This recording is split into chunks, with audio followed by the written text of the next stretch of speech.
Je ne suis pas responsable du fait que cela se trouve dans la Bible. Ma seule responsabilité réside dans le fait de le déclarer.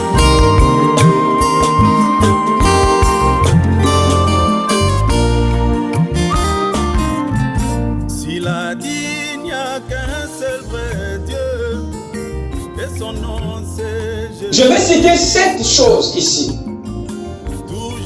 qui rend un jeûne productif, rentable ou bénéfique.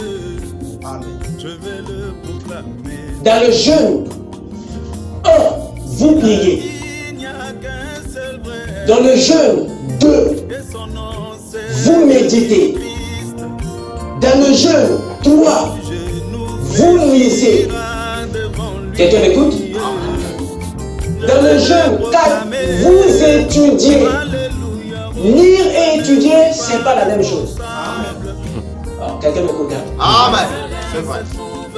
Dans le jeûne, vous écoutez.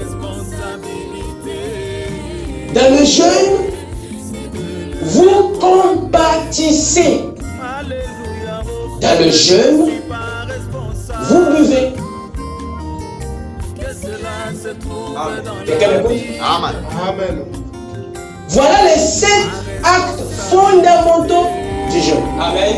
Amen. Que le Seigneur vous bénisse. Amen. Je vous salue tous dans le nom du Seigneur Jésus-Christ. Amen. C'est encore un privilège pour nous de venir dans la maison du Seigneur pour entendre ses oracles. Amen. Et sans plus tarder, je vais vous inviter à prendre rapidement vos Bibles.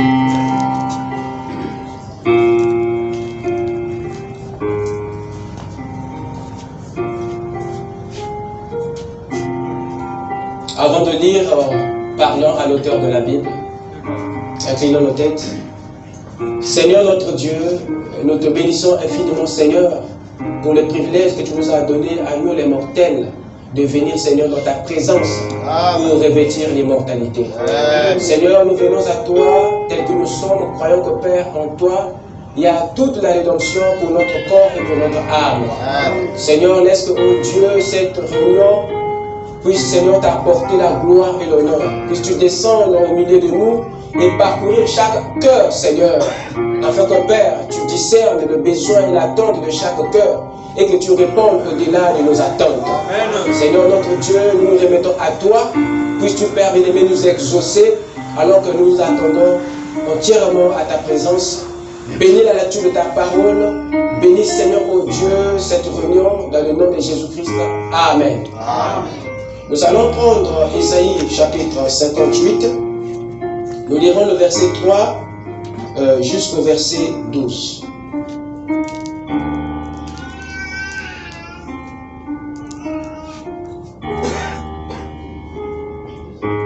Si vous n'avez pas de Bible, je dirai pour vous. Que nous sert de jeûner si tu ne le vois pas? Que nous sert de jeûner si tu ne le vois pas? De mortifier notre âme si tu n'y as point d'égard? Voici le jour de votre jeûne. Vous vous livrez à vos penchants et vous traitez durement tous vos mercenaires. Voici, vous jeûnez pour disputer et vous querellez, pour frapper méchamment du poing. Vous ne jeûnez pas comme le veut ce jour, pour que votre voix soit entendue en haut. Est-ce là le jeûne auquel je prends plaisir? Un jour où l'homme humilie son âme, courber la tête comme un Jean et se coucher sur le sac et la cendre. Est-ce là ce que tu appelleras un jeûne? Un jour agréable à l'Éternel? Voici le jeûne auquel je prends plaisir. Détache les chaînes de la méchanceté. Dénoue les liens de la servitude. Renvoie libre les opprimés. Et que l'on rompe coupe toute espèce de joug. Partage ton pain avec celui qui a faim. Et fais entrer dans ta maison les malheureux sans asile.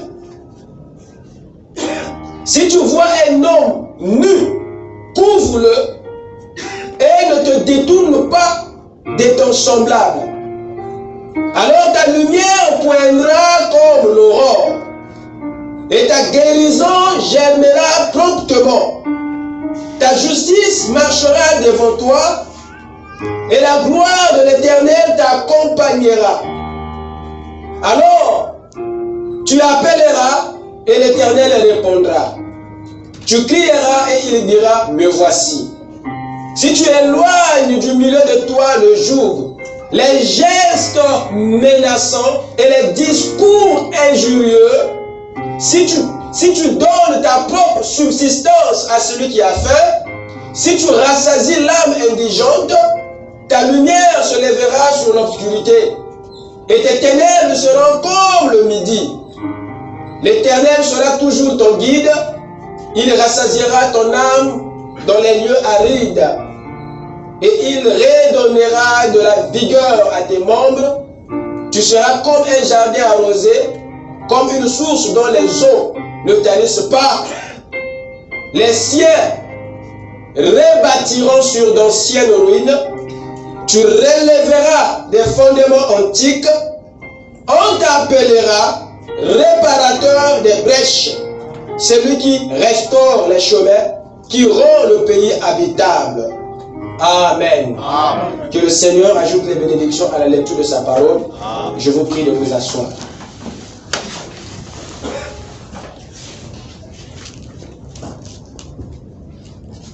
Ce soir, nous allons parler sur les actes fondamentaux du jeûne. Les actes fondamentaux du jeûne. Nous sommes toujours sur la CD8, la consécration du 8e jour. Et le point d'étude de ce soir, c'est les actes fondamentaux du jeûne.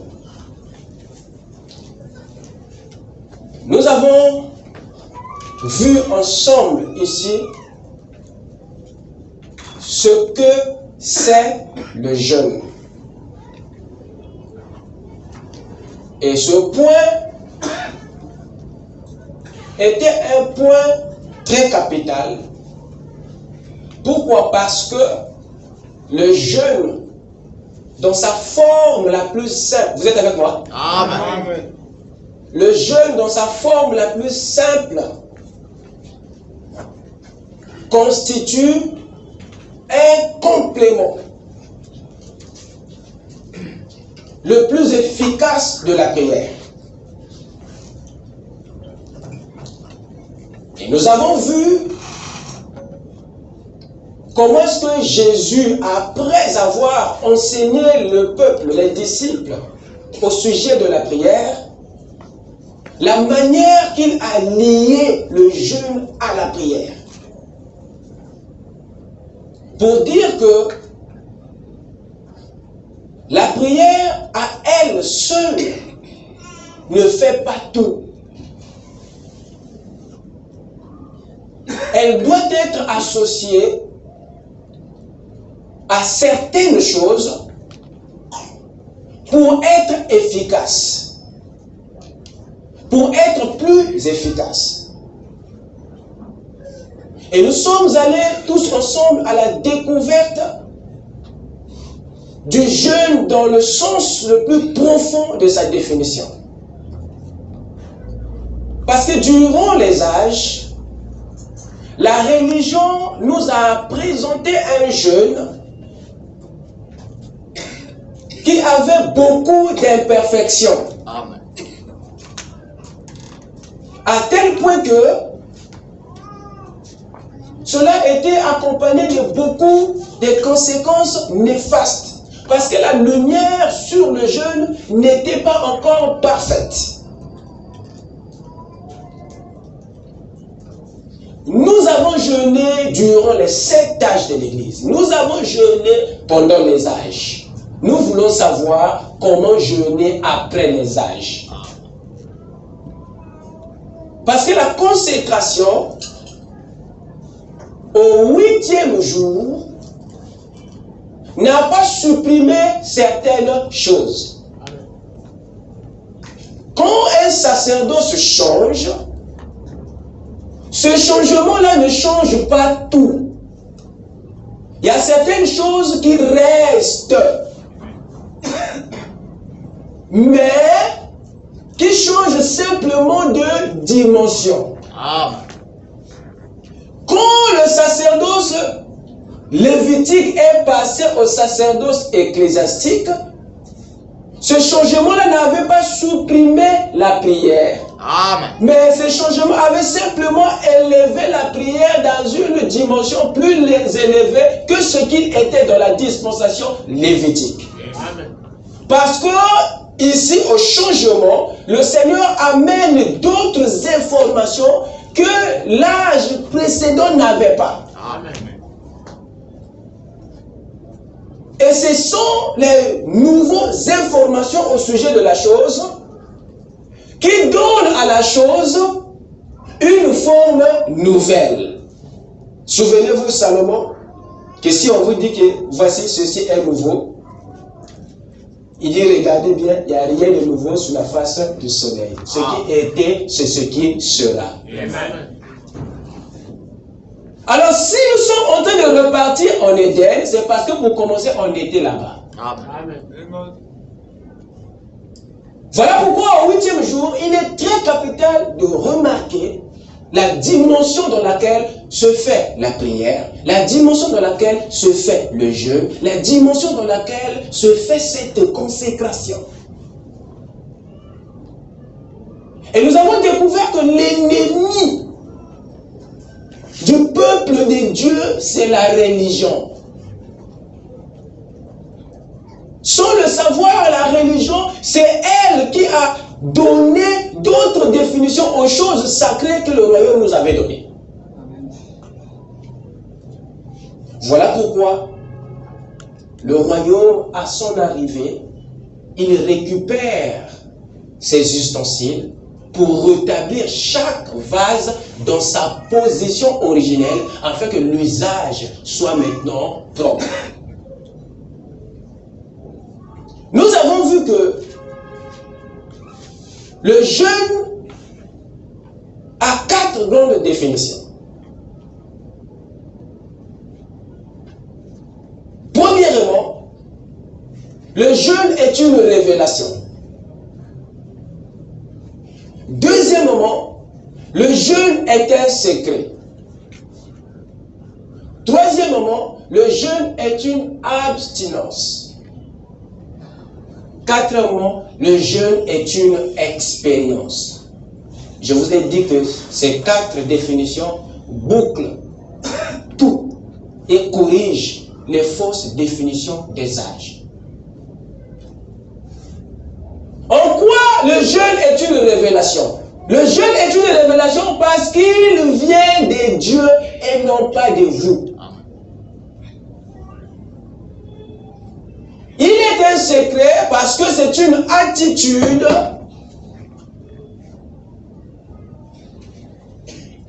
qui cache cette activité. C'est une attitude de gaieté pour commencer dans le but de ne pas montrer aux gens que vous êtes dans le jeûne. Et le Seigneur a insisté sur cet aspect. Quand tu jeûnes, ne montre pas aux gens que tu jeûnes. Ça veut dire que nous devons faire de ça un secret. Amen. Mais le jeûne doit être caché derrière une attitude de gaieté. Voilà pourquoi il dit parfume ton visage et lave-toi. Troisièmement, en quoi c'est une abstinence? Et nous avons découvert que, durant les âges, nous avons fait du jeûne une abstinence volontaire des aliments. Point. Mais lorsque l'on rentre dans les Écritures, même dans l'Ancien Testament, la volonté, la position même de Dieu depuis l'Ancien Testament au sujet du jeûne, c'est que le jeûne ne s'arrêtait pas seulement à l'abstinence alimentaire. Nous avons lu dans Ésaïe ici que le Seigneur réprimandait son peuple au sujet du jeûne. Le peuple lui pose la question, pourquoi n'as-tu pas égard à notre jeûne? Et le Seigneur a répondu, non, qu'est-ce que vous appelez le jeûne? Certes, il s'abstenait des aliments, mais Dieu dit, non, regardez ce que vous faites. Vous vous querellez, vous vous chamaillez, vous faites ceci, vous faites du mal à ceci. Il dit que non.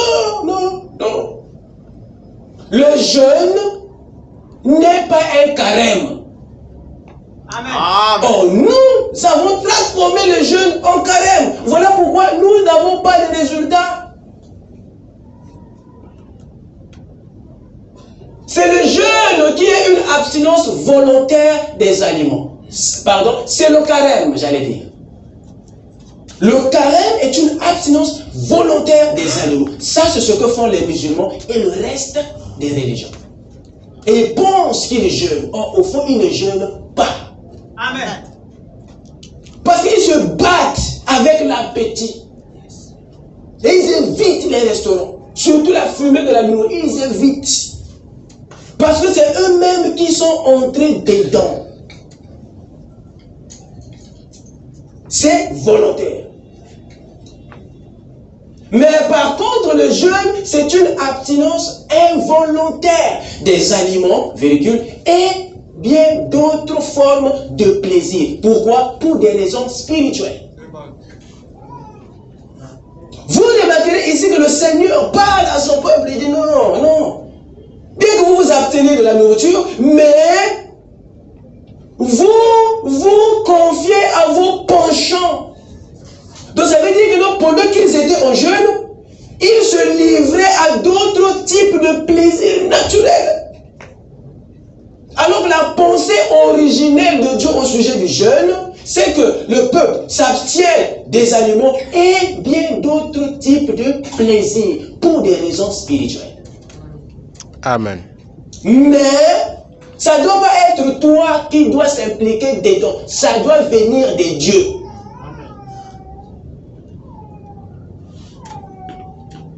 Voilà la portée de sa définition.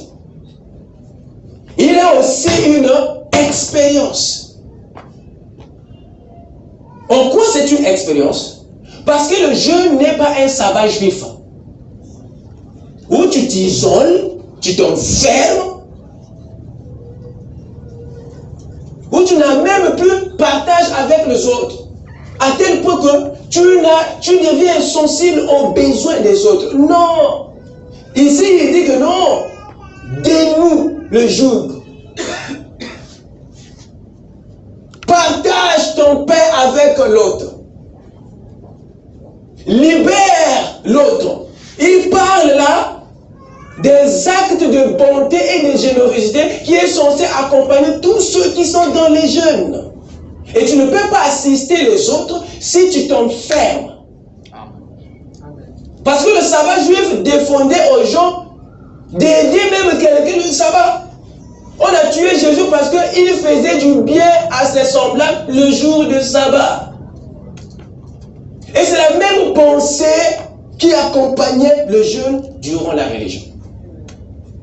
Et les gens, quand ils sont dans le jeûne, ils sont fermes, non, ne me dérangez pas. À tel point qu'il devient grincheux envers les autres. Le jeûne est une expérience de générosité ou de bonté.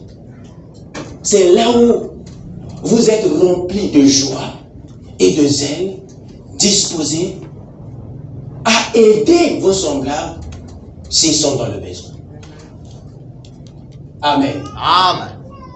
Voilà comment est-ce que nous avons défini le jeûne au travers de la présentation que nous avons faite dernièrement. Nous devons savoir qu'on ne jeûne pas pour n'importe quoi. pour n'importe quelle raison.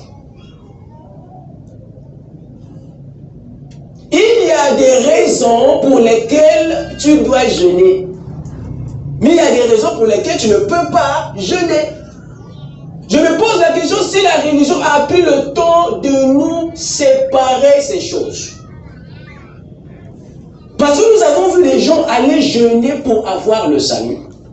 Nous avons vu les gens aller jeûner pour avoir les dons. Nous avons vu les gens aller jeûner pour perdre le poids. Nous avons vu les gens aller jeûner pour avoir la puissance. Et je vous apprends ce soir qu'on ne jeûne pas pour ces raisons-là. Amen. Amen. Amen. Le jeûne, ce n'est pas quelque chose d'absurde ou d'indécis. Non, le jeûne est bien précis. Et nous avons manqué des résultats parce qu'on ne savait pas les principes qui vont avec le jeûne. Gloire soit rendue à Dieu qui nous a envoyé un prophète et qui nous a apporté ces détails pour qu'aujourd'hui nous puissions très bien jeûner au 8e jour. Amen. Amen. Amen. Par contre, on peut jeûner pour accroître la sensibilité de son esprit. Oui, on peut jeûner pour accroître l'autorité de l'esprit sur le corps. Amen. Remarquez bien, accroître, pas avoir. On ne jeûne pas pour avoir l'influence, pour avoir l'autorité, mais pour accroître. Ça veut dire que tu l'avais déjà. Mais le jeûne te met dans une condition où cette autorité se déploie. Souvenez-vous que la Bible dit, l'esprit est bien disposé, mais la chair est comment? Faible.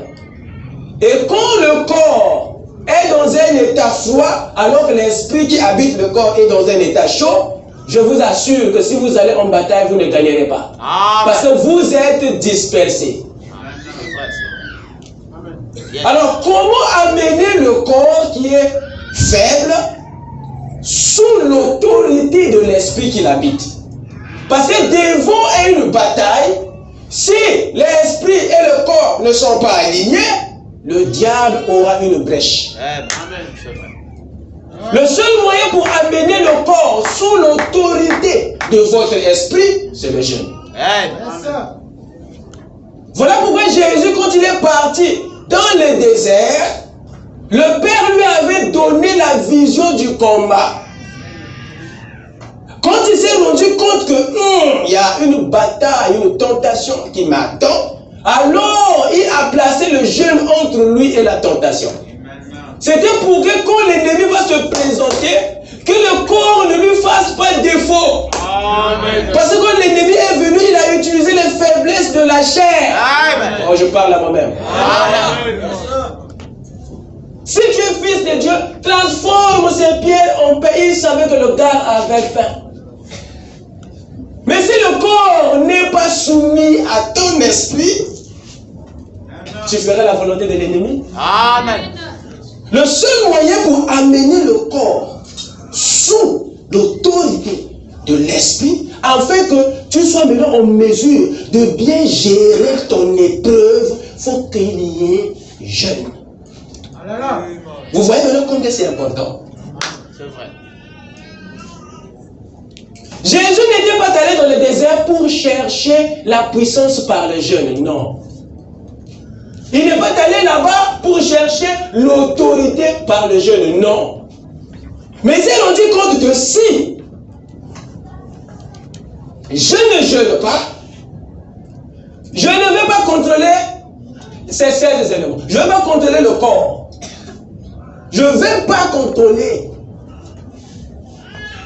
Alors, pour accroître mon autorité sur lui, il faut que je entre dans le jeûne.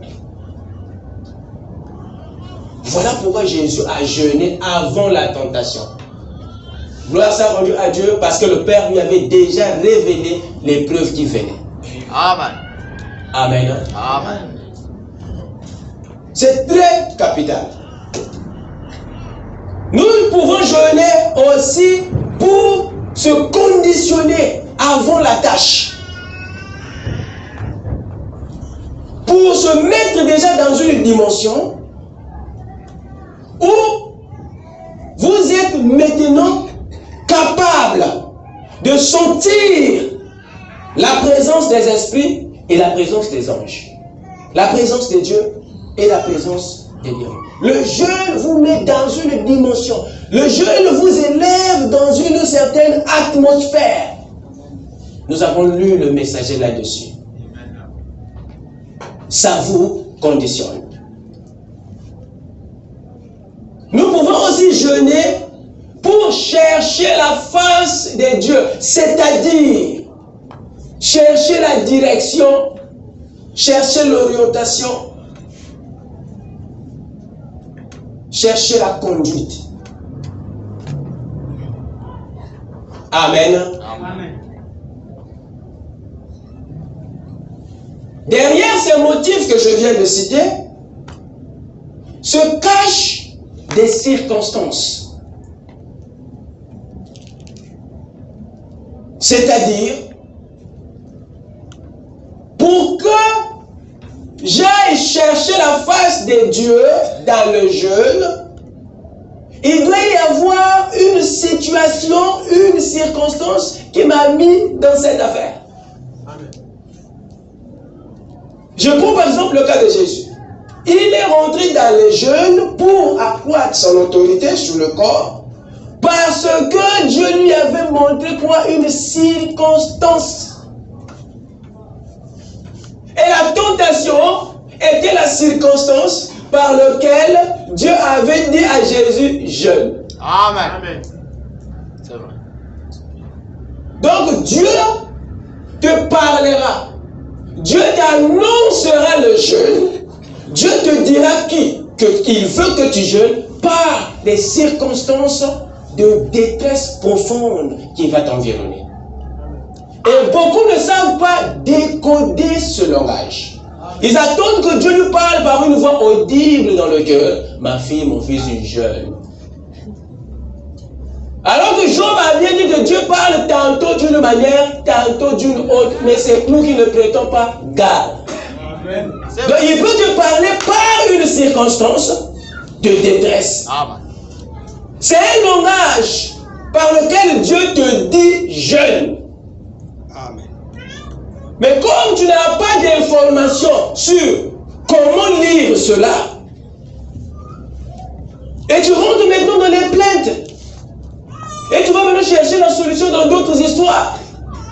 Tu vas aller prier avec force. Tu feras même des prières turbo, mais aussi longtemps que cela n'est pas accompagné du jeûne que le Seigneur veut, tu n'auras pas de résultats. Amen. Supposons que quand Jésus s'est tenu devant cet enfant lunatique, avec la prière seulement. Parce que si les disciples n'avaient pas réussi à faire partir ce démon, c'est parce qu'ils n'avaient pas ajouté le jeûne à leur vie de prière.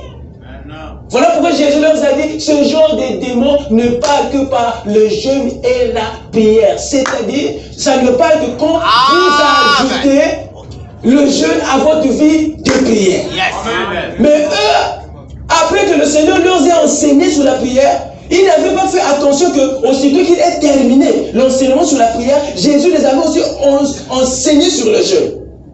Mais comme leur préoccupation était sur la prière, ils ont manqué de vue le jeûne. Amen. Alors ils se sont mis au travail pour chasser les démons par la prière. Et quand ils se sont retrouvés maintenant en difficulté, ils se sont tournés vers Jésus. Mais pourquoi n'avons pas nous pu chasser ce démon? Jésus dit, mais je vous avais enseigné sur la prière. Non? Oh oui. Après, j'avais dit quoi? Oh, après, tu avais dit que non, quand tu jeûnes, il faut histoire et tout le jeûne. Je vous avais pensé sur le jeûne aussi. Mais qu'est-ce que vous avez fait de ça? Oh, vraiment, on ne se souvient plus. Il y a Pierre qui a des problèmes de ventre quand il jeûne souvent, il tombe malade. Voilà pourquoi on ne jeûne pas. Et si Jésus avait réussi Amen. C'est parce que quand il est descendu de la montagne, il était en jeûne ce jour-là. Et quand il descend, il menace l'esprit part. Et c'est là que le disciple avait compris 3 vérités. 1, le jeûne va avec la prière. 2, le jeûne est une autre clé de la victoire. Dites Amen. Amen. Ils ont compris ces choses. Alors, à partir de ce point, ils commençaient maintenant à prêter attention à ça, à associer le jeûne à leur vie de prière. Il y a des situations, mon frère, ma soeur, qui jusqu'à aujourd'hui, qui résistent à partir dans ta vie. Il y a des choses qui jusqu'à aujourd'hui, tu pries, ça ne change pas. Il y a des choses aujourd'hui, mon frère, qui sont en train de pourrir ta vie. Qui ont en train de te réduire à un pauvre pécheur. Il y a des choses qui aujourd'hui sont en train de ôter ta dignité.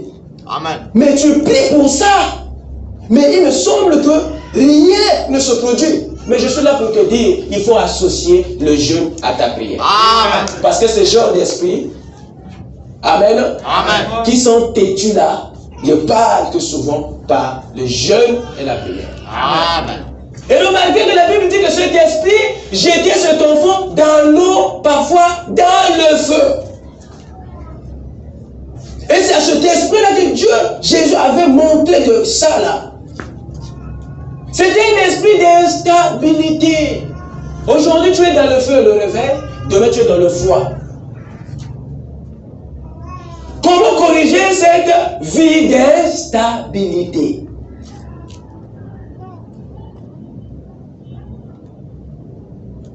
Le jeûne associé à la prière réglera le problème. Car la parole aujourd'hui nous a tous dotés des clés pour lier ici. Amen. Amen. Ça veut dire que l'Église a la possibilité de se désenvoûter avant de désenvoûter les autres. Amen. Alléluia.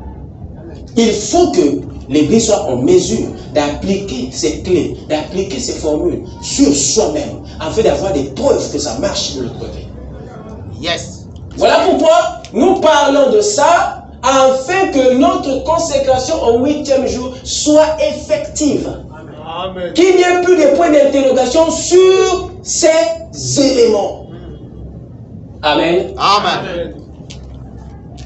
Il n'y a pas une relation, il n'y a pas une consécration sans relation avec Dieu. Il n'y a pas une consécration sans prière. Il n'y a pas une consécration sans jeûner. Il n'y a pas une consécration sans méditer. Il n'y a pas une consécration sans étude, sans lecture.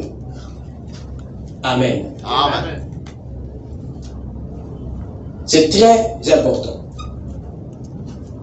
Dans Juge 20, à partir du verset 19 à 20, on nous parle d'une situation qui était arrivée aux enfants d'Israël. Il est dit ceci. Et les hommes d'Israël s'avancèrent pour combattre ceux de Benjamin. Et ils se rangèrent en bataille contre eux devant Gibéa.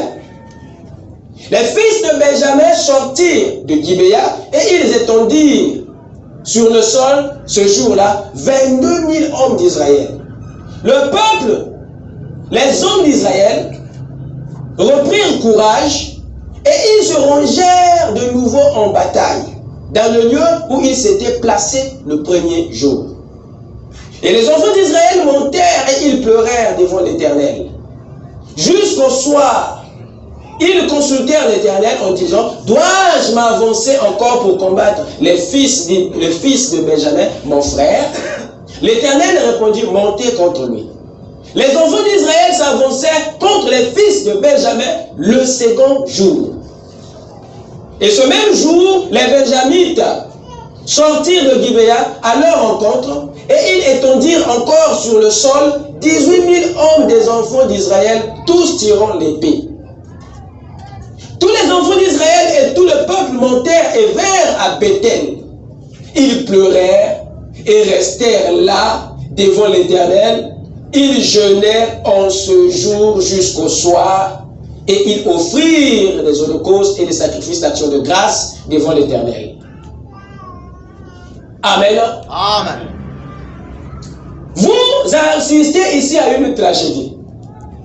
Les enfants d'Israël étaient entrés en conflit avec les enfants, les tribus de Benjamin, ce qui les avait amenés à une confrontation de corps.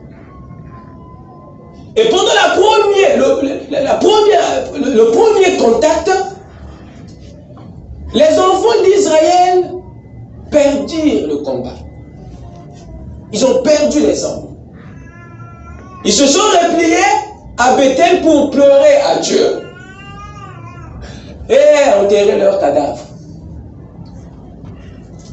Et après, ils se sont rangés encore en ordre de bataille pour repartir.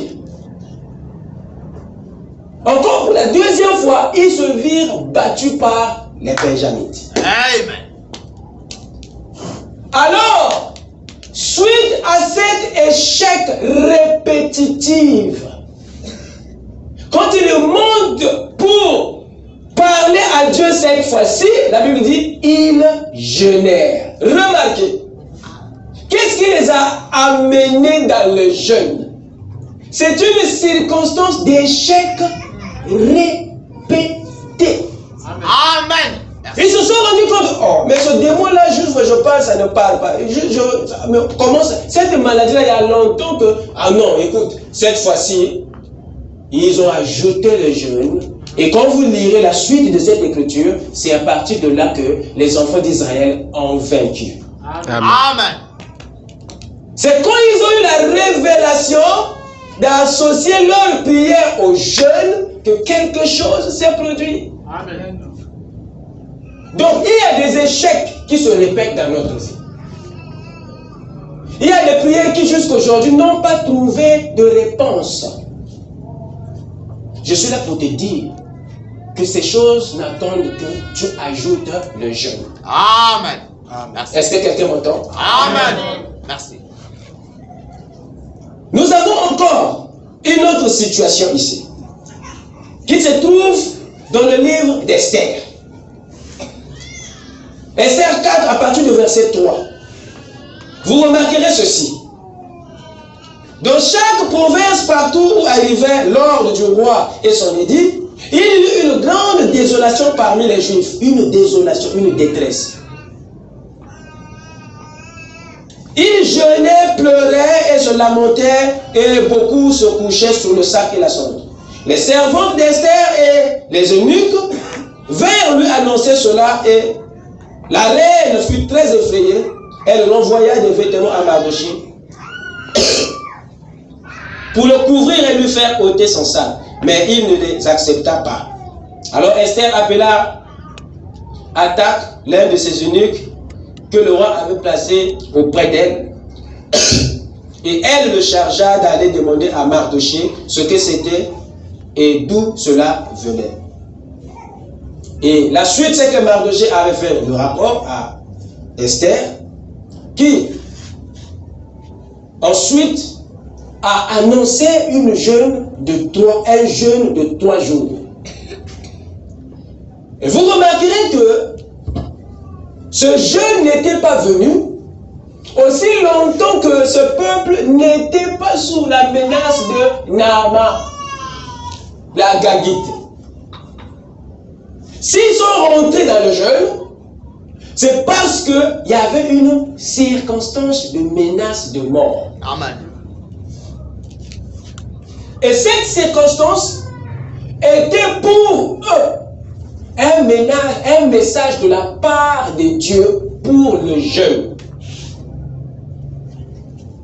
Ils avaient bien pu prier, mais quand ils sont entrés dans le jeûne, ça les a conditionnés et les résultats étaient positifs. Amen.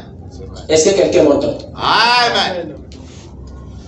La menace de Naaman avait poussé Esther et son peuple à entrer dans le jeûne. Nous avons aussi ici Jésus, comme je venais de le dire. Donc pour vous montrer que derrière une raison du jeûne, il y a une circonstance responsable. Et cette circonstance est un message clair de Dieu pour ton jeûne. Est-ce que c'est clair? Amen. Je voulais me rassurer que ce point a été très bien saisi. Derrière une situation, une circonstance profonde de détresse, se cache un message ou un appel de jeûne de la part du Seigneur. Et nous devons prêter attention lorsque nous arrivons à ce moment-là. Nous devons comprendre ce que Dieu veut nous dire par là. Nous devons être aptes à décoder la situation, à interpréter l'appel du Seigneur au jeûne. Parce que Dieu n'accomplit pas tous ses objectifs par la prière seulement. Non. Il les a accomplis aussi en associant d'autres valeurs à la prière. Amen. Amen. Le prophète dit ceci dans la prédication La soif. Je vais lire à partir de la paragraphe 20. Vous êtes avec moi? Amen. Maintenant, le psaume 42. Comme une biche soupire après des courants d'eau, ainsi mon âme soupire après toi, ô Dieu. Mon âme a soif de Dieu, du Dieu vivant. Ça, c'est David qui pleurait. Quand irai-je et paraîtrai-je devant la face de mon Dieu? Mes larmes sont ma nourriture de jour et nuit. Pendant que on me dit sans cesse, où est ton Dieu? Ces mots montrent que David était acculé. Ces mots montrent que David était attaqué. Ça prouve qu'il était dans un défi où les gens lui réclamaient les actions de son Dieu. Et David s'était retrouvé dans une position d'impuissance devant ces grandes questions qui lui étaient posées et devant la situation qu'il n'arrivait pas à contrôler. Amen. Frère, madame, poursuit. Je pense que David, quand il a écrit ce psaume, il devait être dans la détresse. Voyez? Il devait être dans la détresse. Et derrière cette détresse, il y a quoi? Il y a une circonstance. Et généralement, il faut des situations de détresse pour manifester ce qu'il y a de meilleur dans un homme. Amen. Ah, pour vous dire que les épreuves sont des outils entre les mains de Dieu. Amen. Et Dieu ne nous taille pas dans le bonheur. Amen.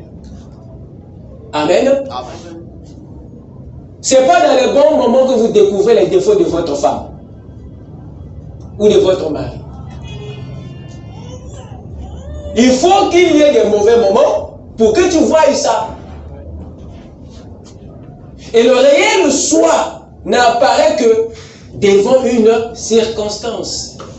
C'est là que tout ce qui est de toi sort pour chercher de résoudre le problème.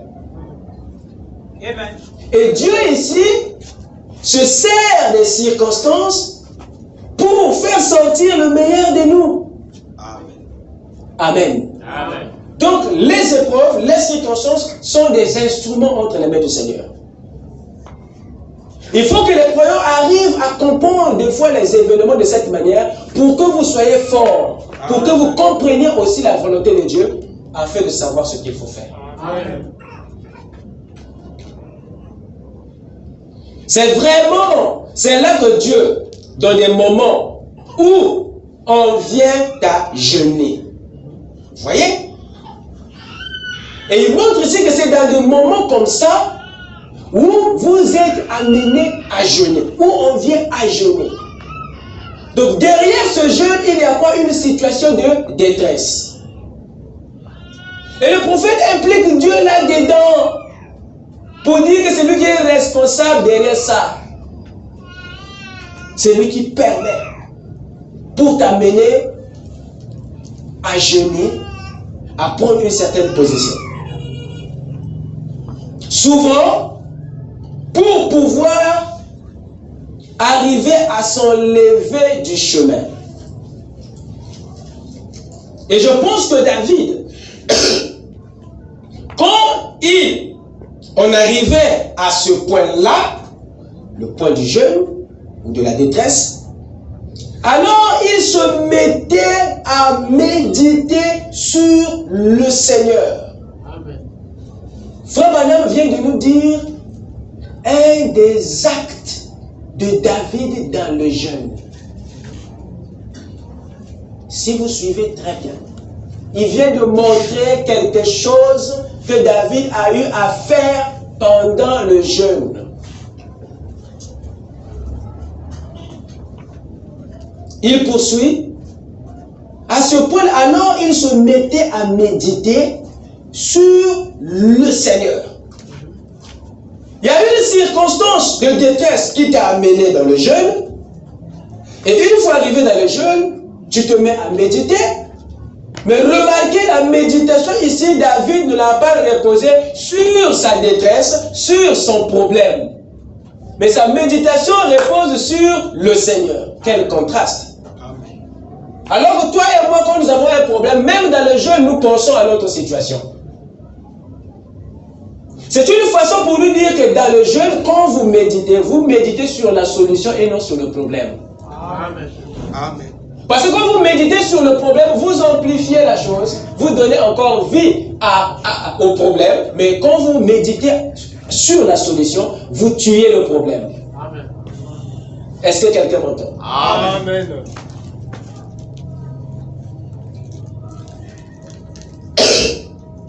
Je pense que David, quand il en arrivait à ce point-là, alors il se mettait à méditer sur le Seigneur, il se mettait à réfléchir. Bien des fois, Dieu s'arrange pour que nous nous retrouvions dans des situations difficiles. Dieu s'arrange. Vous voyez, il s'arrange. Amen. Que nous nous retrouvons dans des situations difficiles où nous sommes obligés de regarder en haut. Des fois, il faut même se retrouver couché sur un lit d'hôpital ou alité quelque part pour pouvoir regarder en haut, voir d'où viennent les grandes bénédictions de Dieu. Amen. Amen. Donc Dieu envoie les circonstances pour t'amener à regarder en haut. C'est-à-dire Dieu veut que tu entres dans un jeûne, afin que tu te mets à méditer, à réfléchir sur lui. Et quand il veut que ce moment arrive, Dieu envoie simplement un problème. Amen. Un problème d'une profonde détresse. Parce que tous les problèmes n'ont pas le même degré de détresse. Amen. Il s'agit là des problèmes, quand ça te frappe, tu sens toi-même que non. Mais Amen. Amen.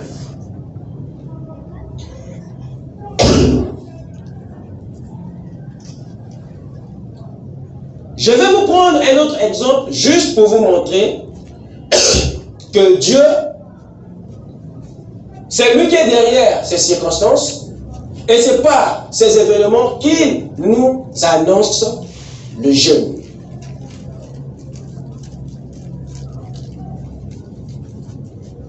Amen. Amen. Alors, la question se pose ici. La bonne question que nous nous posons maintenant est celle de savoir que doit-on faire pendant le jeûne.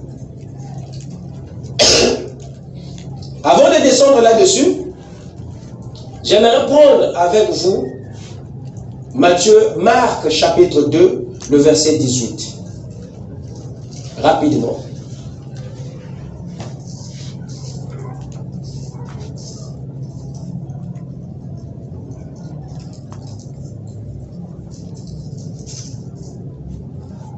Nous y sommes.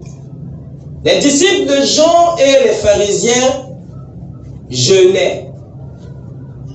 Ils vinrent dire à Jésus, pourquoi les disciples de Jean et ceux des pharisiens jeûnent-ils, tandis que tes disciples ne jeûnent point?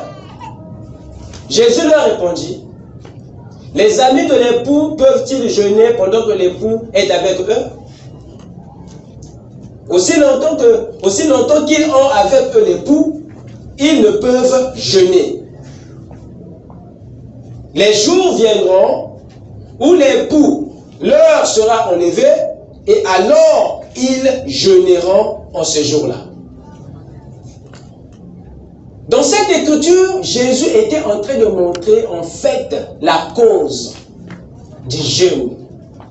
La cause qui pouvait mettre les disciples dans le jeûne. C'est quoi? C'est le départ de leur époux. Or, le départ de l'époux, c'est le deuil, c'est la détresse. Jésus montrait par là que non, mais les gars, comment ils vont jeûner du moment où ils n'ont pas encore perdu quelque chose? Comment vont-ils arriver à jeûner du moment où ils ne sont pas encore dans la détresse?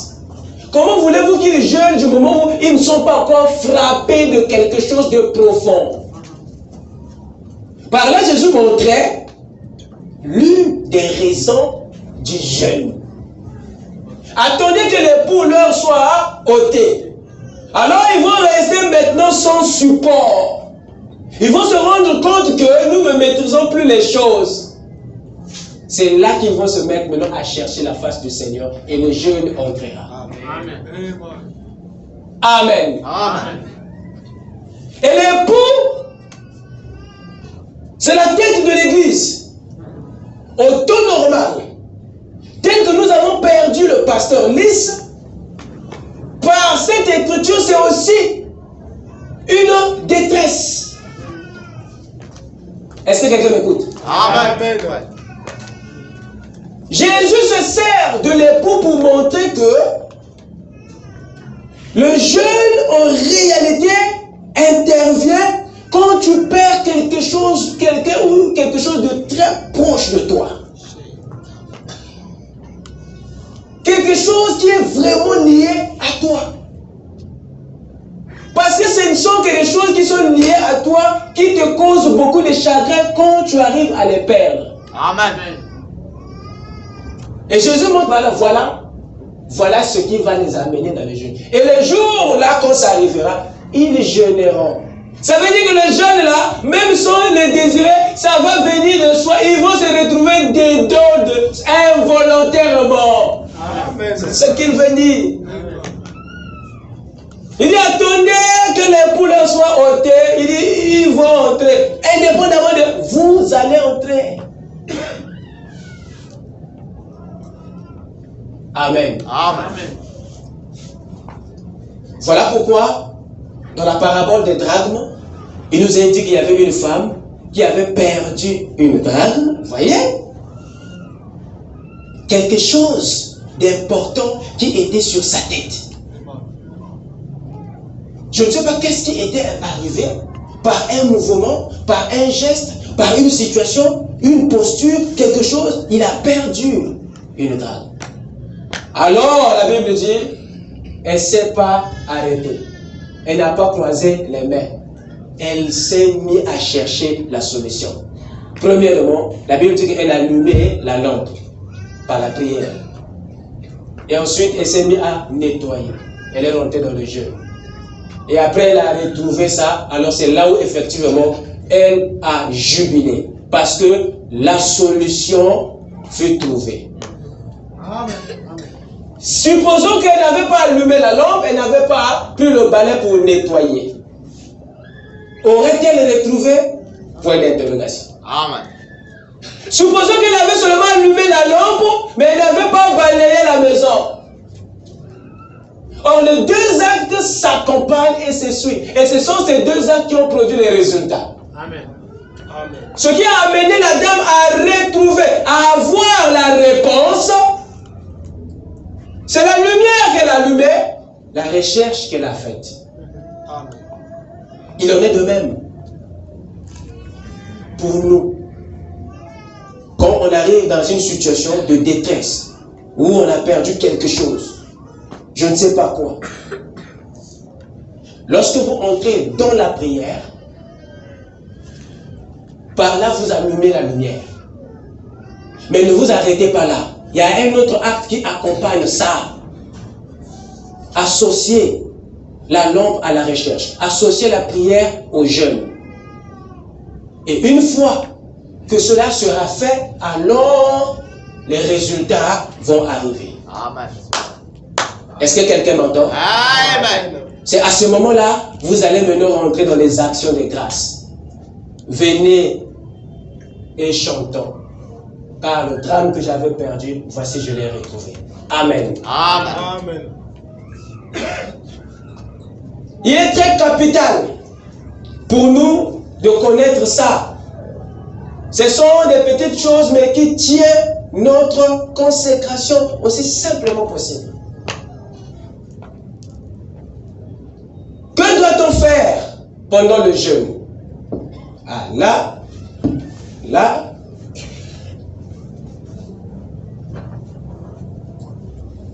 Écoutez, nombreux ne savent pas concrètement, littéralement, ce qu'il faut faire dans le jeûne ou pendant le jeûne.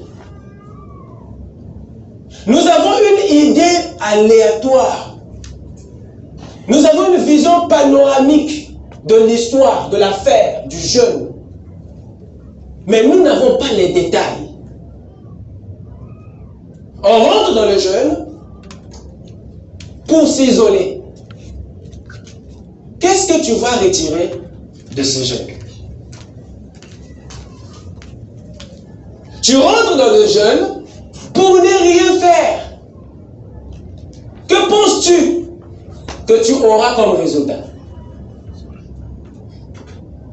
Tu te prives des aliments, mais tu te livres à d'autres types de distractions pendant ton jeûne. Que espères-tu à la fin?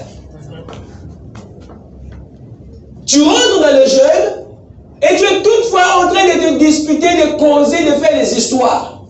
Qu'attends-tu de cela? Il me semble que nous connaissons sans savoir ce qu'il faut réellement faire pendant le jeûne. Amen. Amen.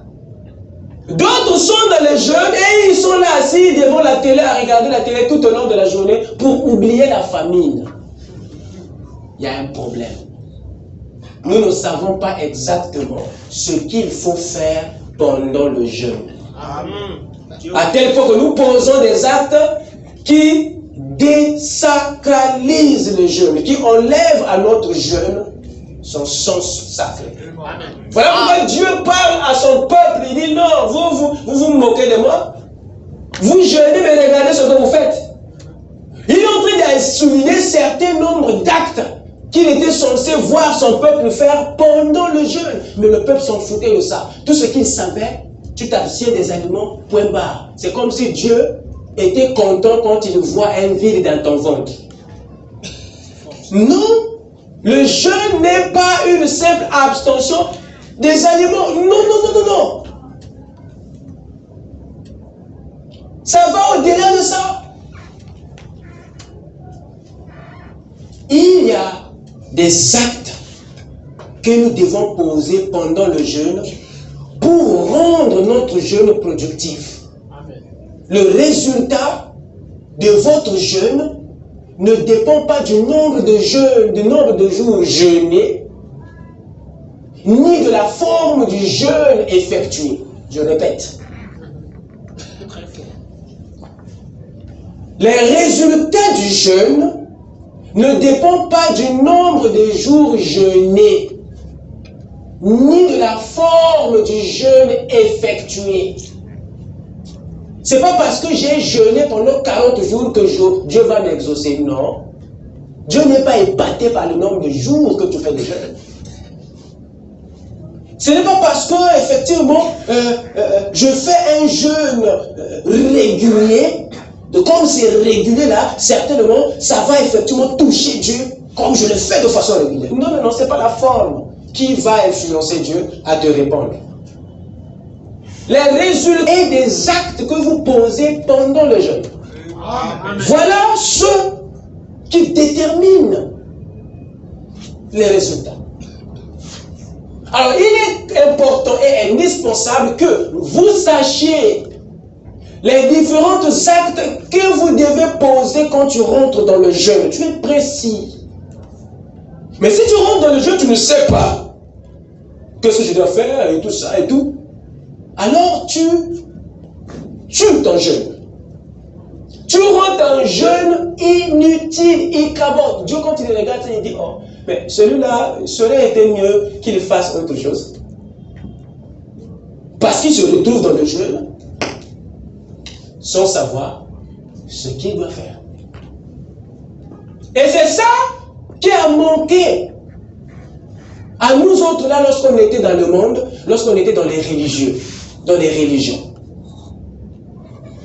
Il suffit que tout ça soit pour le jeûne. Bon, c'est comme le jour, 4 jours, tu rentres dedans. Tu ne sais même pas. Et c'est là où, effectivement, nous avons développé beaucoup d'anomalies. Nous avons ramassé beaucoup de démons. Amen. Parce que si aujourd'hui, j'ai un but pour lequel je suis en train de jeûner, mais je dois savoir qu'un but pour l'atteindre, il faut passer par des actes. Comme je l'ai dit dernièrement là, je veux me rendre, par exemple, à la tour Lambemba. Ça, c'est mon objectif. Atteindre la tour Lambemba.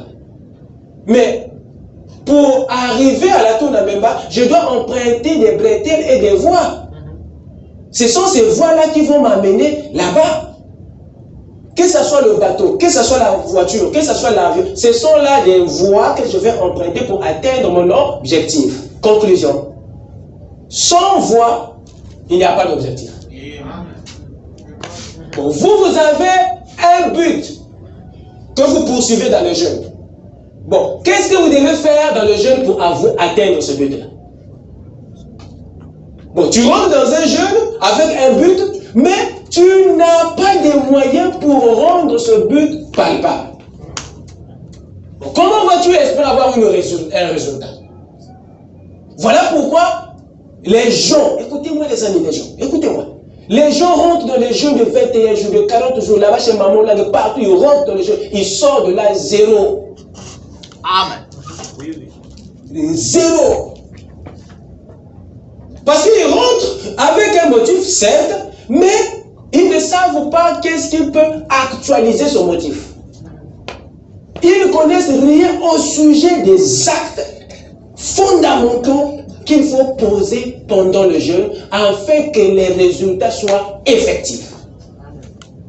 Donc Dieu regarde beaucoup à ce que nous faisons pendant le jeûne. Il ne regarde pas au jeûne, mais il regarde à votre attitude et à ce que vous faites pendant le jeûne. Voilà ce qui plaît à Dieu. Ce n'est pas le mot jeûne, ce n'est pas le nombre de jours. C'est pas la forme. Non, non, non, non. Il dit 1, quelle est ton attitude? 2, qu'est-ce que tu fais là-dedans? Amen. Amen. Je vais citer 7 choses ici qui rend un jeûne productif, rentable ou bénéfique. Amen. Dans le jeûne, 1, vous priez. Dans le jeûne, 2, vous méditez. Dans le jeûne, 3, vous lisez. Quelqu'un m'écoute? Amen. Dans le jeûne, 4, vous étudiez. Lire et étudier, ce n'est pas la même chose. Amen. Ah, quelqu'un m'écoute? Hein? Amen. C'est vrai. Dans le jeûne, vous écoutez. Dans le jeûne, vous compatissez. Dans le jeûne, vous buvez. Amen. Quelqu'un m'écoute? Amen. Amen. Voilà les 7 actes fondamentaux du jeûne. Si tu sors en dehors de ça, tu annules ton jeûne. Quand tu rentres dans le jeûne, rassure-toi que tu pratiques ces choses, tu exécutes ces actes. En dehors de ça, tu rentres en jeûne, il cabot, sans effet. Amen. Tu rentres dans le jeûne, tu te mets à te promener dans toute la ville.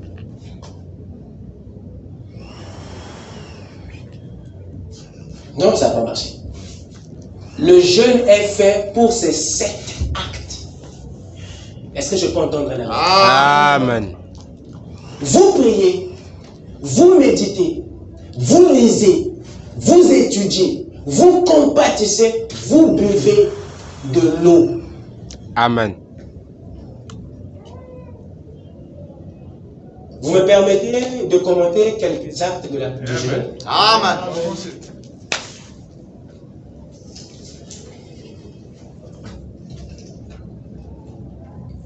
Sur la prière, par exemple,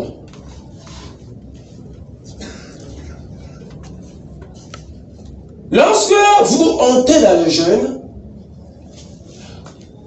vous devez prier sans cesse. Je dis bien, vous devez prier sans cesse.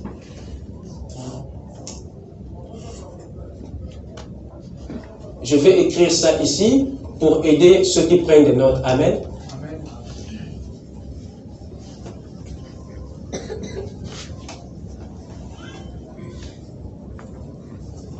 Dans le jeûne,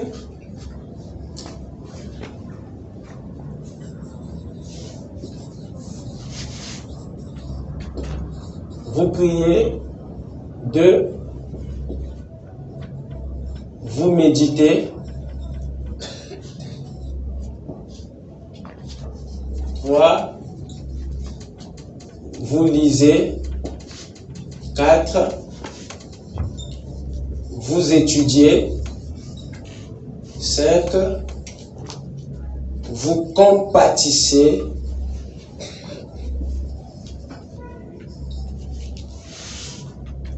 c'est bien ça? Vous écoutez, merci. C'est la preuve que vous suivez. Vous écoutez, 6, vous compatissez, 7, vous buvez.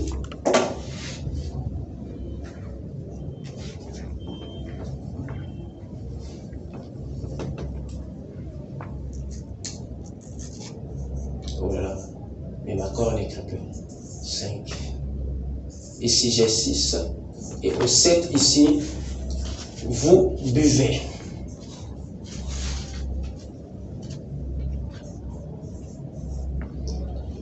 Voilà les 7 actes fondamentaux du jeûne.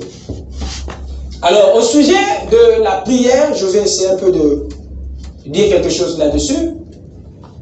Au sujet de dans le jeûne, quand tu rentres dans le jeûne, vous devez prier sans cesse.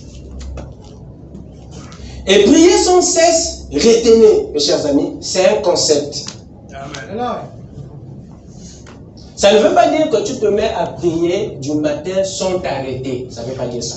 Prier sans cesse ne veut pas dire prier sans ça, sans stopper. Non, ça ne veut pas dire ça. C'est clair? C'est un langage qui attire notre attention sur une continuité. Une continuité espacée. C'est-à-dire, je rentre dans le jeûne,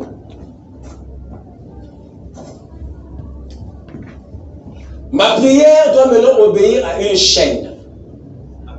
C'est-à-dire, je prie à 6 heures,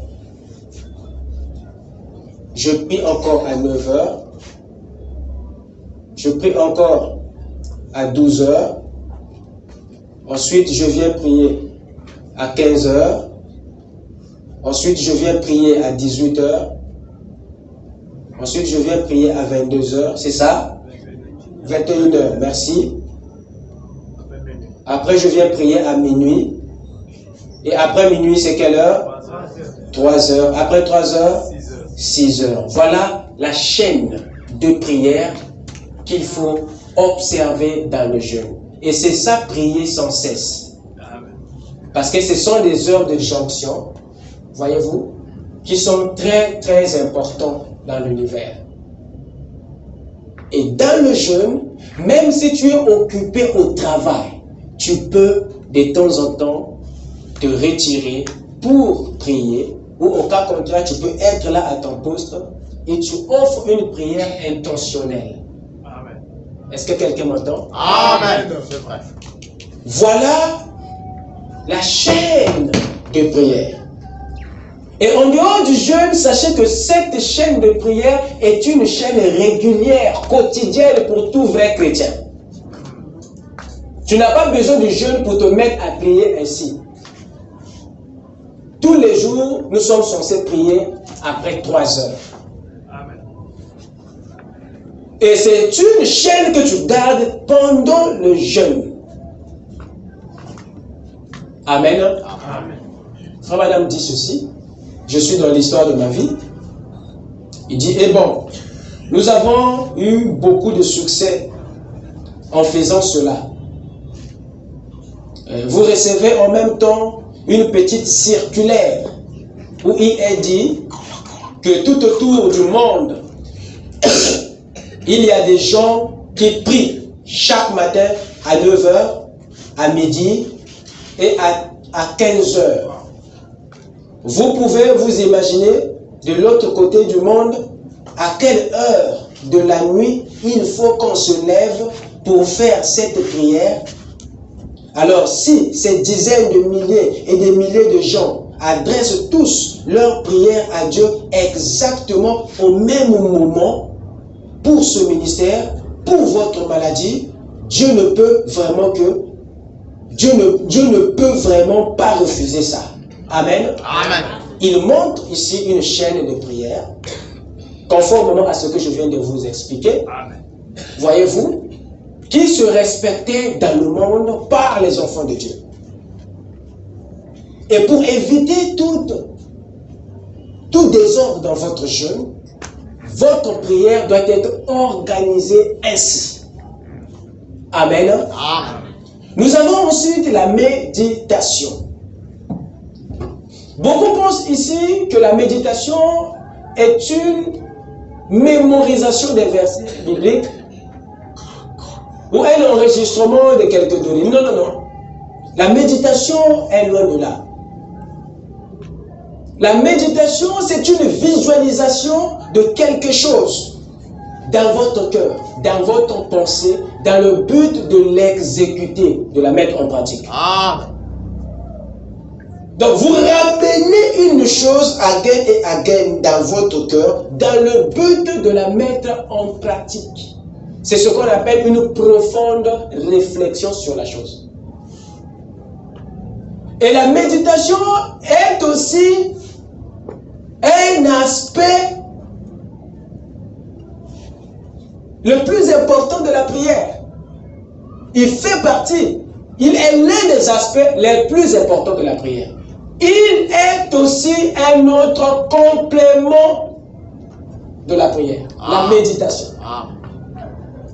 Il est très efficace. La plupart d'entre nous ici, nous ne méditons pas.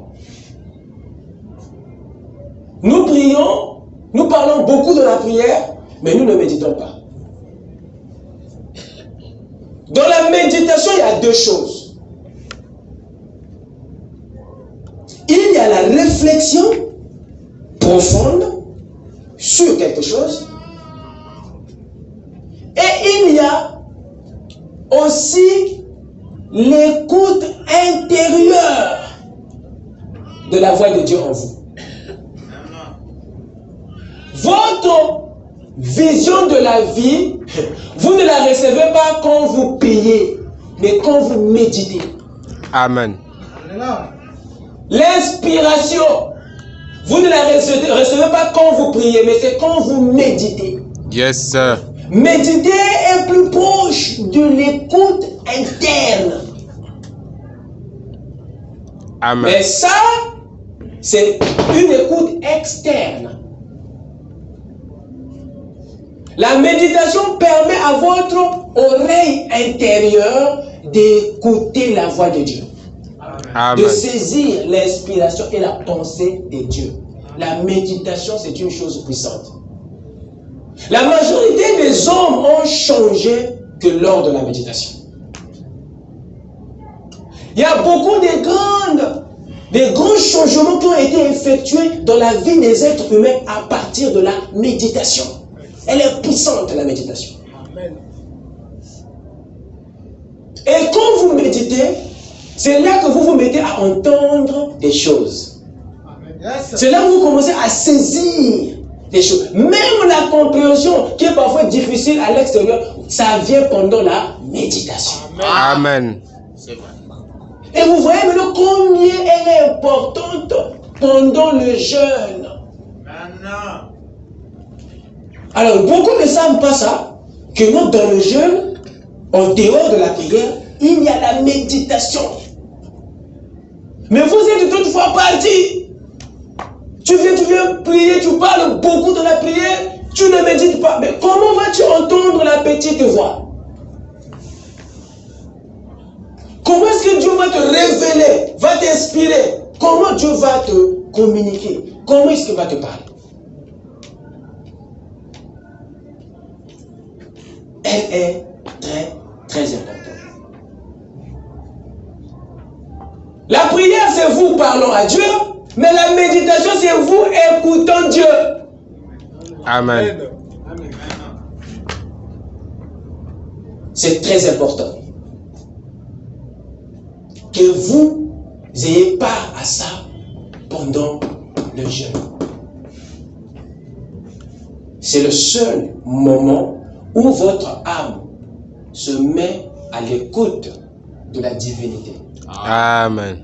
Alors les vraies décisions qui ont changé le monde et l'histoire du monde sont venues pendant la méditation. Même si tu es un païen, quand tu rentres dans cette affaire appelée méditation, tu peux bousculer le monde. Amen. Exact. Yes. Mais comment se fait-il que nous qui croyons être en contact avec un Dieu surnaturel, nous ne connaissons pratiquement rien au sujet de la méditation? Et c'est une chose que nous négligeons. Nous négligeons. On n'a pas le temps pour méditer. On n'a pas le temps pour autre chose. Mais méditer, c'est tout un problème. Et vous comprenez pourquoi, effectivement, que les résultats sont amers, parce que nous n'accordons pas l'importance aux choses que nous pensons être petites. Et la Bible dit que ce que l'homme appelle folie, Dieu appelle ça sagesse. Hein? Exact. La méditation.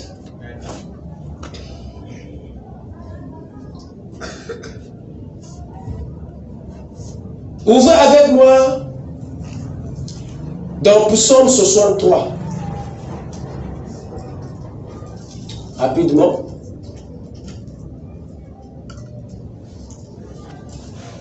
Psaume 63, je vais lire le verset 7. La méditation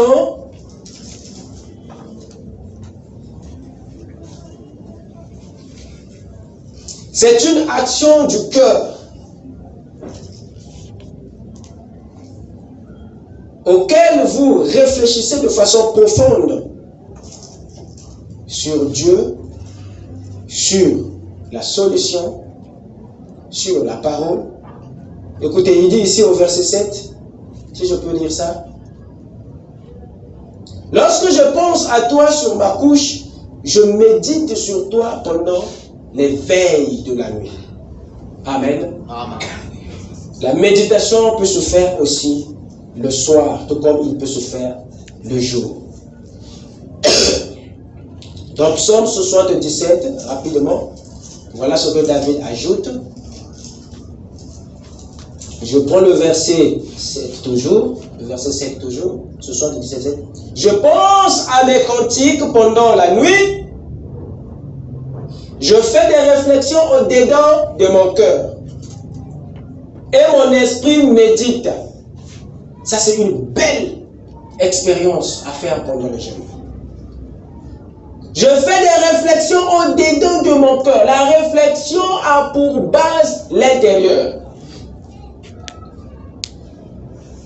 Je fais des réflexions au-dedans de mon cœur et mon esprit médite. Le Seigneur... Non, on s'arrête juste au verset 7. Prenons le psaume 119 rapidement. Qu'est-ce qu'il nous dit encore là-bas? Psaume 119.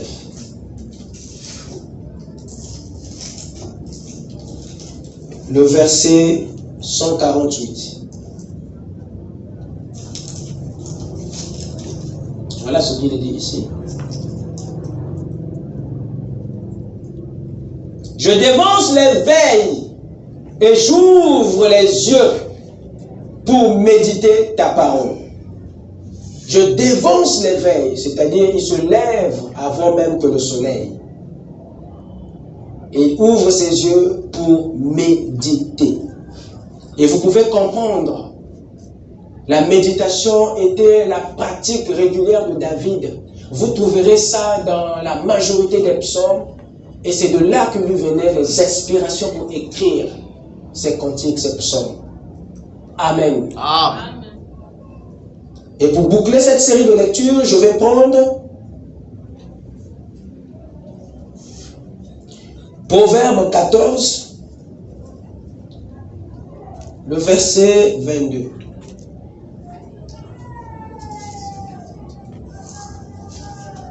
Proverbe 14, qu'est-ce qu'il dit?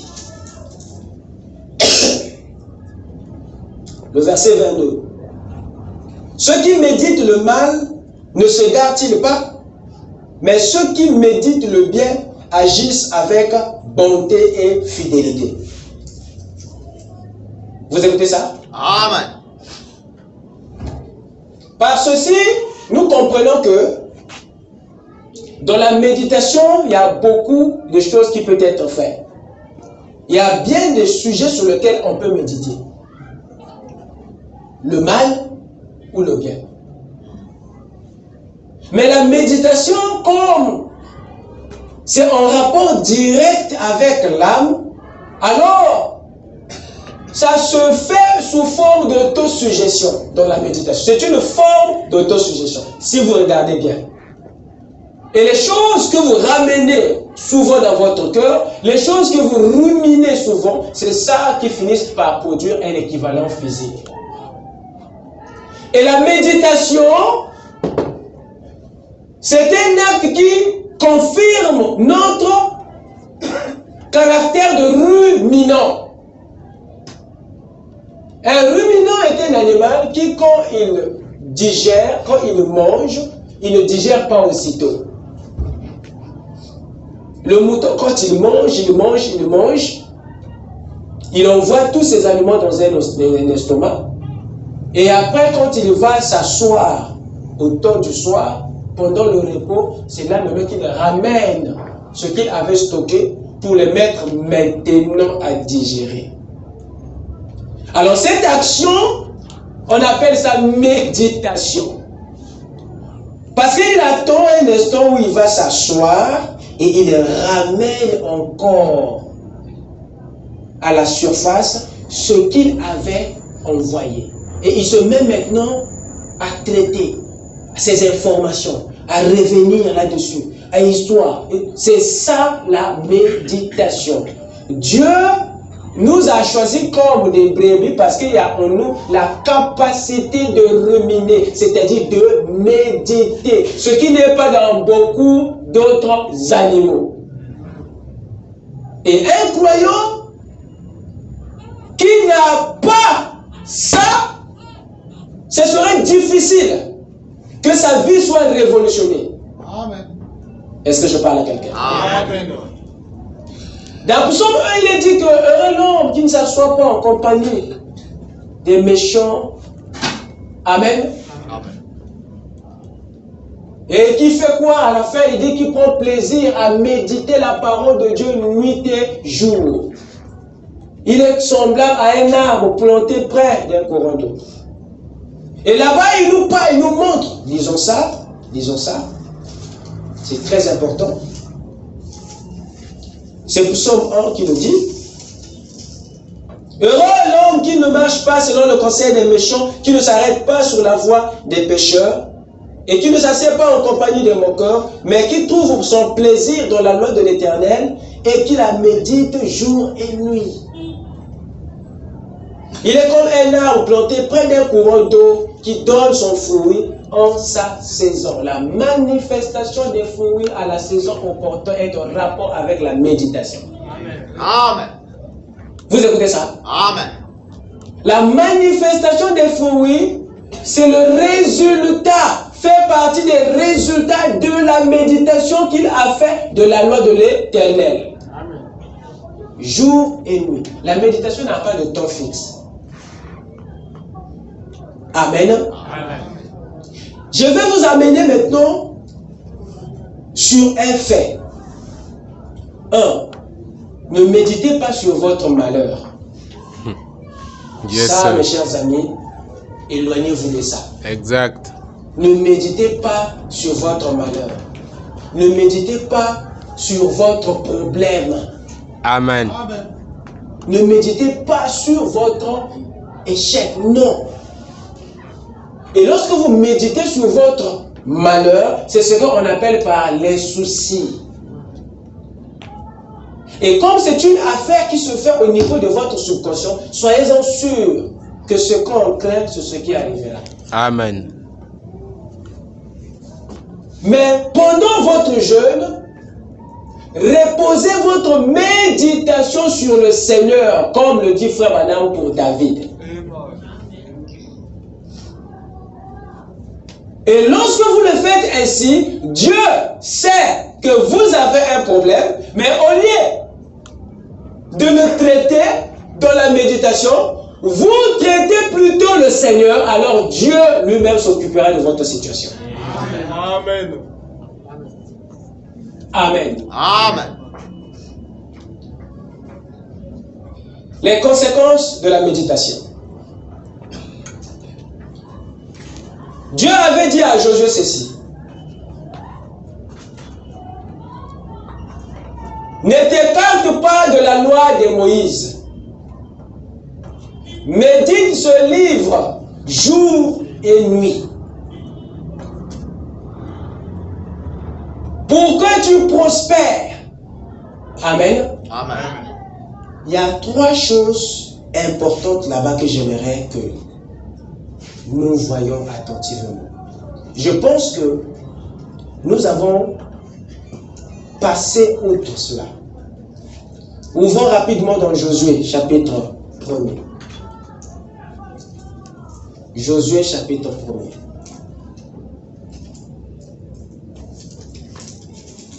Prenons à partir du verset 8. Très capital.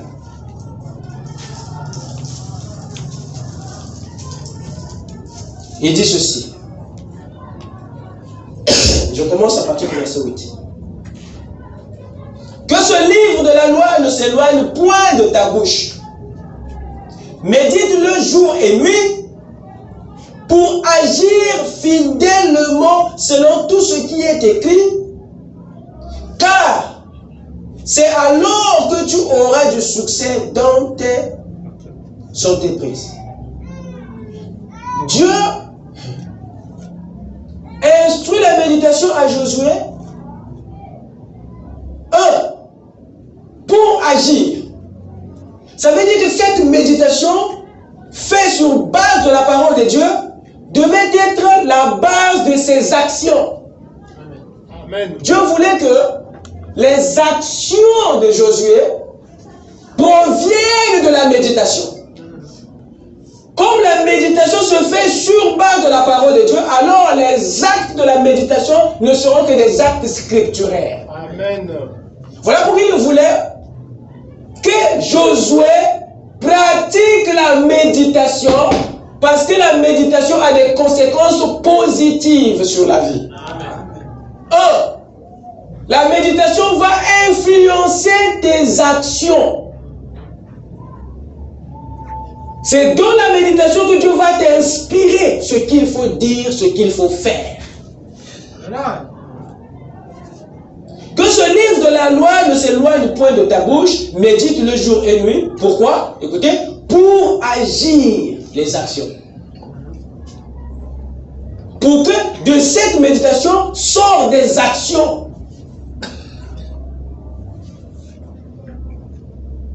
Pour agir fidèlement selon tout ce qui est écrit, car c'est alors que tu auras le succès dans tes entreprises, les conséquences. Et il continue, c'est alors que tu réussiras. Les actions, le succès, la réussite sont les fruits d'une bonne méditation. Amen. Amen. C'est alors que tu réussiras. C'est alors que tu auras du succès. Je me suis posé des questions, si seulement si Dieu ne se répétait pas en disant ça. J'ai cherché à comprendre pourquoi il parle de réussite, il parle du succès. N'est-ce pas la même chose? Amen. Mais j'ai fini par comprendre que Dieu est la seule personne qui ne parle pas de façon expresse. Dieu pèse bien ses mots. Et j'ai compris une chose. Si les actions peuvent sortir d'une bonne méditation, alors la réussite et le succès aussi s'en suivront. Amen. Mais quelle est la différence entre la réussite et le succès? Voilà là où je suis arrivé à comprendre. Que la réussite, c'est le but atteint. Tu réussis quand tu as atteint ton but. Amen. Mais tu as le succès lorsque la gloire accompagne ta réussite. Amen. Conclusion, le succès, la réussite c'est le but atteint, le succès c'est la gloire qui suit la réussite. Amen. C'est clair? Yes, sir. Et Dieu dit ici que cela n'est possible que si tu médites. Amen. Amen. Amen. Or, ce sont ces genres de résultats que toi et moi voulions dans le jeûne. Mais Dieu rattache ça à quoi? À la méditation, qui est l'un des actes fondamentaux du jeûne. Donc vous pouvez le comprendre avec moi que le succès, les exploits, les résultats que nous pouvons obtenir à partir du jeûne viennent effectivement de plusieurs actes mis ensemble. Amen. Vous n'êtes pas le résultat de vous-même tel que vous êtes assis là. Non, monsieur. Si aujourd'hui tu es un homme réussi, ça veut dire que non, il y a un maître quelque part qui a travaillé à l'école primaire pour cela. Exact. Il y a une mère quelque part qui a acheté un stylo pour que tu lui écrives. Très bien. Tu vas découvrir qu'il y a beaucoup de gens qui ont contribué à ce que tu es aujourd'hui. Exact. Donc le résultat dans le jeûne vient de beaucoup d'actes que nous posons. Amen. Oh, je parle à moi-même. Amen. Je vais terminer par cette citation de Frère Branham.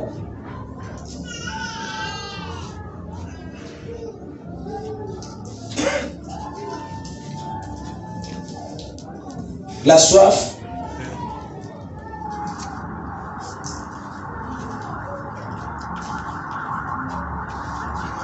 paragraphe 20, qu'est-ce qu'il nous dit? Vous allez vous rendre compte que Frère Branham, en parlant de David, mentionne la méditation. C'est la citation que je venais de vous lire tout à l'heure au sujet de David, la soif. Il dit que c'est à ce moment-là que l'on arrive à méditer sur le Seigneur. Et ce que je voulais vous montrer en relisant cette citation, c'est l'inspiration avec laquelle Frère Branham met la méditation dans le jeûne de David. Juste pour vous montrer que c'est une partie intégrante.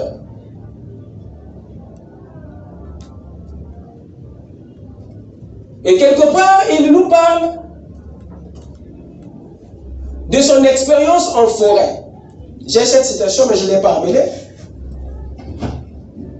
Là-bas, il montre comment est-ce que Frère Branham reçoit l'inspiration de Dieu. D'où viennent les sermons qu'il vient prêcher à Branham Tabernacle. Il dit que des fois, quand je vais à la pêche ou à la forêt, ce n'est pas parce que j'ai envie d'aller chasser ou j'ai envie d'aller pêcher. Il dit non. Amen. Je vais là-bas pour être seul avec Dieu afin de trouver quelque chose à donner au peuple de Dieu. Amen. Et quand ils se retrouvent là-bas, pour chercher le Seigneur, pour chercher la face du Seigneur, pour chercher l'inspiration, pour chercher la direction, ils se déconnectent de la vie là. Il rentre là-bas où il est seul. Et il dit, je me mets à prier. Je lève ma main, je demande à Dieu, au Seigneur, qu'est-ce que tu veux que je dise à ton peuple? Et il dit que, après la prière, il rentre dans la méditation. Et dans la méditation, c'est là qu'il commence à entendre quelque chose venant de loin. 2 fois 2 font 4. 2 fois 2 font 4. Et il dit au fur et à mesure, cette chose se rapproche de moi. Et dans cette même méditation, il remarque que la voix qui parlait à distance commence à se rapprocher en devenant de plus en plus fort. Et c'est là qu'il entend une parole dans son cœur, dans cette méditation. Il dit à ce moment-là, je saisis quelque chose et les Écritures se mettent maintenant à défiler dans mon esprit, dans la méditation. Amen. Il dit alors je prends rapidement mon calepin et je note pour que je ne puisse pas oublier, parce que Dieu vient de te parler. Amen. Et après, je sors et je vais maintenant chercher pour étudier. Lire et étudier. Amen. Amen. Donc, dans cette approche, dans cette consécration du prophète, nous pouvons voir l'impact, l'importance de la méditation. C'est ça qui a été à l'origine de beaucoup de sermons puissants de Frère Branham. Amen. Amen. Merci. La méditation, elle est très efficace. Ne l'oublions pas dans le jeûne. Ne l'oublions pas même en dehors du jeûne. Mais j'aimerais que ici, chacun de vous à la sortie d'ici sache de façon claire les 7 actes fondamentaux du jeûne. Quand on rentre dans le jeûne, ce n'est pas pour croiser les mains, ce n'est pas pour jouer au nzango, ce n'est pas pour se livrer au plaisir, mais c'est pour appliquer un certain nombre d'actes spécifiques. Parce que les résultats en dépendent. Et là, vous lisez. Pour ceux qui peuvent lire, vous lisez la Bible. Le but de cette lecture, ce n'est pas la compréhension, mais c'est l'accumulation. Parce que le Saint-Esprit viendra utiliser que ce que vous déposez en vous. Et quand il descend, c'est là que la compréhension vient avec. Amen. Donc, certaines personnes ne lisent pas. Pourquoi? Parce qu'ils veulent comprendre quand ils lisent. Non, non, non, non. Le but de la lecture, ce n'est pas la compréhension, mais c'est l'accumulation des informations. Amen. La compréhension, ça c'est le Saint-Esprit qui vient là avec. Amen. Ça peut être le jour après, ça peut être un mois après. On dit Amen. Amen. Donc vous lisez. Tu prends la brochure, tu prends ta Bible, tu lis. Même si tu es dans le livre de Nombres, là on parle des histoires de Nombres, tu lis, tu ne comprends pas. Lis, continue à lire. Tu seras surpris un jour, tu seras quelque part, et il y a une âme en détresse, et le Saint-Esprit descend sur toi et il trouve ce dépôt-là en toi, alors il le vivifie. Tu seras surpris toi-même de la manière que tu vas actualiser ces normes et ça devient parfait et une âme est délivrée. Dieu a dit à Moïse, qu'est-ce que tu as dans ta main? Ce n'est que ce que tu as que Dieu utilise. Amen. Alors si tu es vide, le Saint-Esprit n'aura rien à multiplier. Il y avait 5000 âmes à nourrir, il n'y avait pas de pain. Même les disciples, les prédicateurs de Jésus, n'avaient pas de message.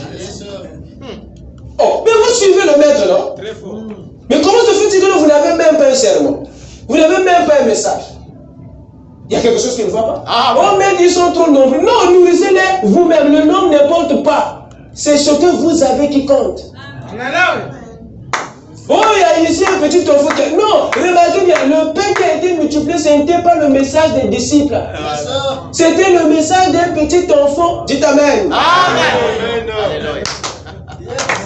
Et cet enfant-là était un économiste. Quand on lui donnait pour aller manger à l'école, il gardait dans le sac. Et c'est lui qui a dépanné une assemblée de 5000 personnes. Et les disciples, ils n'avaient pas quelque chose.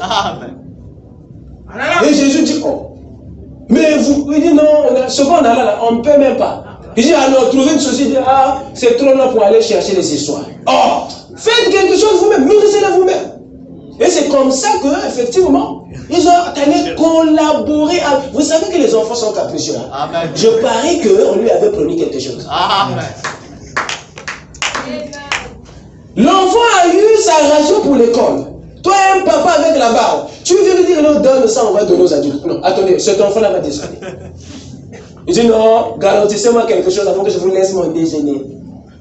Ils ont collaboré avec le petit enfant, et le petit enfant a lâché ses 3 morceaux de pain.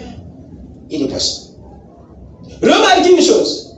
Cette nourriture était entre les mains des disciples, mais ça n'a pas multiplié. Parce que c'était entre les mains inappropriées. Avec ça en main, le peuple était toujours en galère. Le peuple était toujours dans la crise. Mais ils ont la parole entre les mains. Mais comme ce message, ce n'est pas leur inspiration à eux, je parle à madame. C'est pas leur inspiration, c'est l'inspiration de quelqu'un d'autre. Trouve pour toi. Et le chemin, c'est d'aller méditer, mon gars. Amen. Va jeûner, cherche la face du Seigneur. Parce que le pain là, c'est le pain du petit enfant. Amen. Ils ont gardé ça, ils ont tenu ça de plusieurs manières. Pour qu'ils paraissent comme si c'est pour eux, c'est leur inspiration. Non. L'inspiration nous dira que ce n'est pas pour vous. Amen. Alors qu'est-ce qui s'est passé? Quand Jésus a récupéré les 3 morceaux de pain, c'est là qu'un miracle s'est produit. Parce que Jésus était un homme de méditation. Lorsqu'il a reçu cette citation-là, qui était venue des disciples, quand il a reçu cette petite écriture, comme c'était les mains appropriées, un homme qui sortait droit d'une méditation, quand il a pris ces écritures, alors ça a changé de dimension. Amen. Une seule écriture a nourri 3000 âmes. Le réveil est venu. Amen. On a besoin des mains comme ça. On a besoin des hommes et des femmes comme ça. Qui peuvent, par la méditation, donner la vie aux choses qui n'ont pas de vie. Amen. Et la méditation fait ça. Amen. Amen. Quand vous lisez, ce n'est pas pour chercher la comprendre, ne vous en faites pas. Lisez, même si vous ne comprenez pas, lisez. Amen. Amen. Le jour où le Saint-Esprit récupérera ce morceau d'écriture, c'est là que vous serez surpris. Mais toi, ton travail, c'est d'amener l'écriture, la parole en toi. Et le Saint-Esprit lui-même sait quel jour il va récupérer ça avec ses mains, il va multiplier ça. Et tu seras surpris. L'impact, la portée de cette chose que tu avais lu une fois sans comprendre. Comment est-ce que le Saint-Esprit va tourner ça jusqu'à consoler même ceux qui sont en enfer. La lecture, c'est très puissant. Amen. Amen. Et ça, c'est ce qu'il faut faire pendant le jeûne. Vous priez, vous méditez, vous lisez la Bible, vous étudiez. L'étude, c'est quoi? C'est amener ce que vous avez lu dans les recherches. C'est ça l'étude. Tu amènes ce que tu as lu plus loin dans les recherches. Tu cherches maintenant à savoir d'où ceci vient. À quel âge ça se marie? Est-ce que ça là, c'est en rapport avec moi? Est-ce que c'est en rapport avec mon esprit ou c'est en rapport avec mon corps? L'étude vous permet de connaître à quoi ce que vous lisez s'applique. Amen. Amen. Philippe était un homme d'étude. L'eunuque éthiopien était sur le chariot en train de lire le livre d'Ésaïe, mais la Bible dit qu'il ne comprenait pas. Il lisait, il n'étudiait pas, il lisait. À haute voix, à tel point qu'un étudiant qui était quelque part a entendu. Mais comme Philippe avait déjà lu cette écriture que l'eunuque était en train de lire, et que lui, il avait déjà amené ça un peu plus loin. Philippe avait déjà étudié ça. Il lui a donné maintenant le fruit de son étude et c'est ça qui a aidé l'eunuque éthiopien. L'étude, c'est quand vous cherchez maintenant la source de la chose, l'origine de la chose. Ce que vous lisez, d'où ça vient, à quoi ça s'applique. C'est un travail de recherche, c'est ça l'étude. Amen. Pendant le jeûne, vous écoutez. Quoi? Pas n'importe quoi. Ah là, faites attention. Pendant le jeûne, n'écoutez pas n'importe quoi, mais écoutez les cantiques, écoutez la prédication, écoutez la parole de Dieu, écoutez les bandes, si vous en avez. Attachez vos oreilles à quelque chose de pur venant de l'extérieur. Ne vous livrez pas à ce qui est impur, mais vous vous connectez à l'écoute de la parole, des bandes, et vous restez dans ce cadre-là. Pendant le jeûne, vous compatissez. Veillez à l'état de votre cœur. Ne soyez pas grincheux. Soyez un homme ou une femme de bien. Parce que Dieu regarde à nos actes envers les autres pendant le jeûne. Bon, comment vas-tu espérer que Dieu puisse te répondre favorablement du moment où pendant même ton jeûne, tu réponds défavorablement à tes voisins? Tu veux quelqu'un effectivement qui se mettrait dans les attitudes envers le voisin alors qu'il veut peut-être que Dieu puisse aussi traiter positivement son attitude. Ça ne marche pas. Il faut que votre état par rapport aux autres soit correct.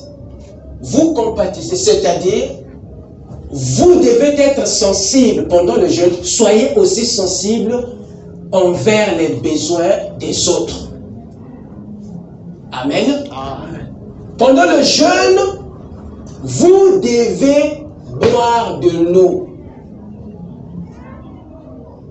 C'est très important.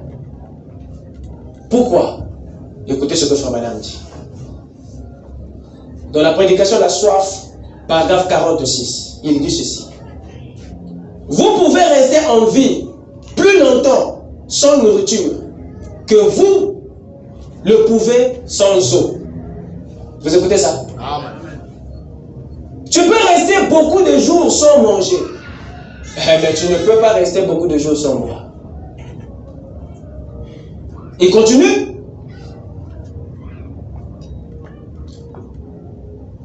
En effet, vous pouvez jeûner 40 jours. Jésus l'a fait. Je pense, sans nourriture. Mais vous ne pourrez pas tenir aussi longtemps sans eau. Il y a des gens qui font les jeûnes à sec. 40 jours, je ne sais pas combien de jours, sans boire d'eau. C'est très dangereux. Parce que si tu meurs, tu n'auras plus la réponse à ton jeûne. Amen. Alors que toi tu jeûnes pour que tu puisses avoir une solution, mais la mort peut t'emporter parce que tu n'as pas été enseigné. Amen. Oh, acclamez le Seigneur. Amen. Merci. Mais vous ne pouvez pas tenir longtemps, aussi longtemps sans eau. Vous vous dessécheriez, tout simplement, et vous mourrez. Vous devez avoir de l'eau. Et cette sensation de soif que vous éprouvez, eh bien, c'est pour indiquer que le corps a besoin de quelque chose pour le maintenir en vie. Le corps doit absolument avoir de l'eau pour rester en vie. Vous êtes composé à 80 et quelques % d'eau et de pétrole. De toute façon, vous devez absorber ces composants pour rester en vie. Comme je l'ai dit, si vous négligez de le faire, vous périrez. Amen. Donc vous comprenez pourquoi les femmes enceintes qui ont été embarquées dans le jeûne ont perdu leur bébé, ou ils ont développé la folie, d'autres ils ont développé des maladies chroniques. Pourquoi? Parce que ils ne buvaient pas. Le jeûne à sec est très dangereux. Et Frère Branham nous montre ici que c'est capital, absolument important, qu'au milieu de tous ces actes, que nous puissions boire de l'eau pendant le jeûne. Et si vous négligez ça, rien que ça va vous amener à la mort. Et Dieu va prendre ça comme étant un suicide. Et ceux qui sortent la vie, vous connaissez leur sort de l'autre côté. Voilà les 7 actes fondamentaux du jeûne. Que le Seigneur vous bénisse. Lèvons-nous.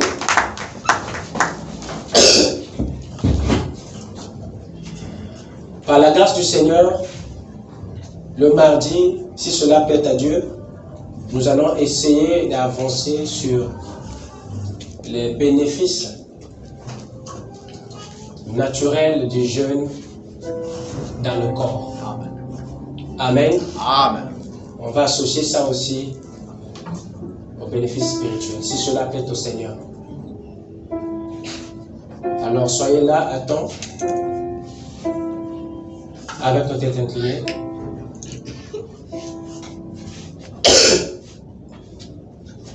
Merci, merci Jésus. Merci, merci Jésus. Merci, merci Jésus de tout cœur. Oh, alléluia. Merci, merci Jésus. Merci, merci Jésus. Merci, merci Jésus de tout cœur. T'es perdu. Je t'ai perdu dans ce monde, loin de ta force. Oh Seigneur, tu m'as aimé, tu m'as cherché.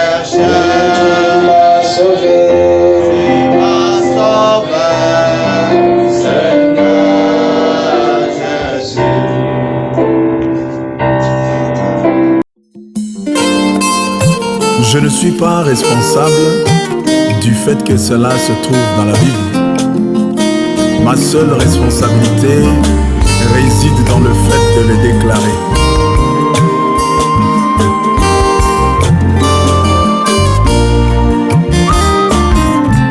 S'il a dit il n'y a qu'un seul vrai Dieu, et son nom c'est Jésus-Christ, tout genou fléchira devant lui, je vais le proclamer. S'il a dit il n'y a qu'un seul vrai Dieu, et son nom c'est Jésus-Christ, tout genou fléchira devant lui, je vais le proclamer. Alléluia, oh, je ne suis pas responsable que cela se trouve dans la Bible. Ma responsabilité,